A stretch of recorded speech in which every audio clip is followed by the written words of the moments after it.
bien, alors dans cette vidéo, j'ai tenu à ce que nous fassions un complément sur les travaux qui ont été entrepris dans le centre de Tana, un complément sur les arbres et toute cette magnifique végétation qui redore un peu les vues de cette capitale. Alors ici, par exemple, bon, on a conservé tous ces magnifiques arbres. Et bien évidemment, comme on peut le constater, tout ça est maintenant protégé par des barrières. Là, ici, par exemple, vous pouvez voir aussi le système d'éclairage. Ils n'ont pas fait les mêmes erreurs qu'avenue de l'Europe, qui se trouve dans le centre de Tana, où tous les éclairages sur support solaire ont été démantelés, pillés et peut-être vendus, évidemment. Donc ici, nous voici sur une grande artère du centre-ville et on peut voir sur le fond, là, ce magnifique arbre qui est, je suppose, un arbre à litchi, qui trône là, un arbre qui doit être certainement, à mon avis, plus que centenaire. Et toute cette circulation là, sur tous les deux roues, voici cet arbre. Il est absolument magnifique. Et ces nouvelles barrières qui n'existaient pas auparavant, qui permettent déjà de sensibiliser les gens que c'est un endroit qu'il faut garder propre.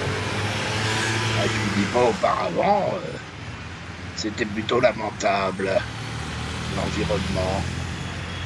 Et ces grands poteaux là, avec toutes des spots et des lumières.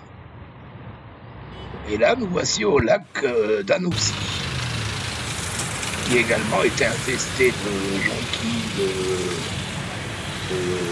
d'eau, là, je sais pas si c'est comme ça qu'on appelle ça, et un peu dégueulasse, quoi. Et ici aussi, on a conservé ces énormes arbres qui bordent à la percée ce chemin-là qui mène à la ville haute. Et on y a même ajouté, et ça c'est une bonne idée, non seulement ces barrières-là, mais aussi tous ces petits plots rouges et blancs, on va voir un peu là par la suite, qui permettent de délimiter la section trottoir.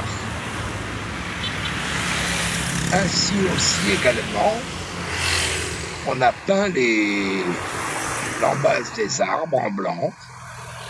Alors ça, je voyais ça parfois sur les nationales en France.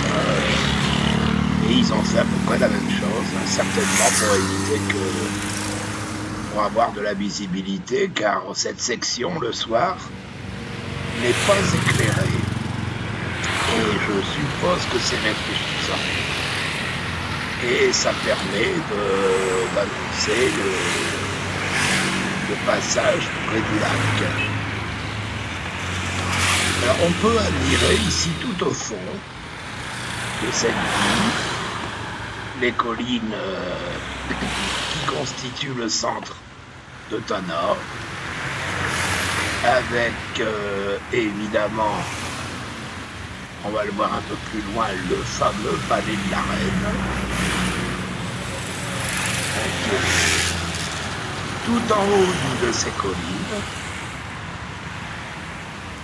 Et là aussi, tout a été bien délimité alors qu'avant, ça n'existait pas. Vous voyez, on le voit là-bas au bout, le palais de la Reine. Ici. Ainsi que on va le voir arriver sur la droite, là, la fameuse petite îlotte où est perchée tout en l'air la Vierge Noire. Ça, c'est l'emblème un peu de la capitale. Hein.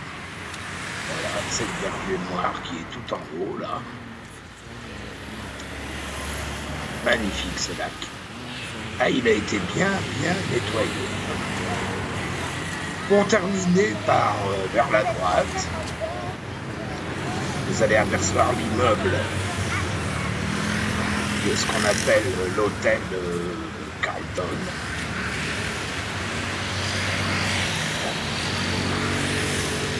Et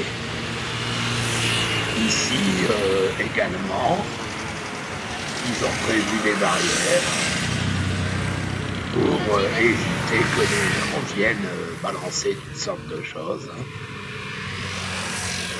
C'est ainsi que Thanos se retrouve. J'invite d'ailleurs, pour en terminer, tous ceux qui viennent à Thanor, d'aller voir le musée de la photo, qui se trouve sur la circulaire. Voilà, le Carlton, et d'aller voir ce musée de la photo avec tout ça, surtout de voir tous ces musées de Thanor jadis avant l'indépendance, et qui petit à petit se remet du relâchement qu'il y a eu pendant une certaine période. Voilà, je vous remercie. Et toujours ces petits marchands là qui sont sur les trottoirs. Et cette circulation incessante. Bonne journée, merci.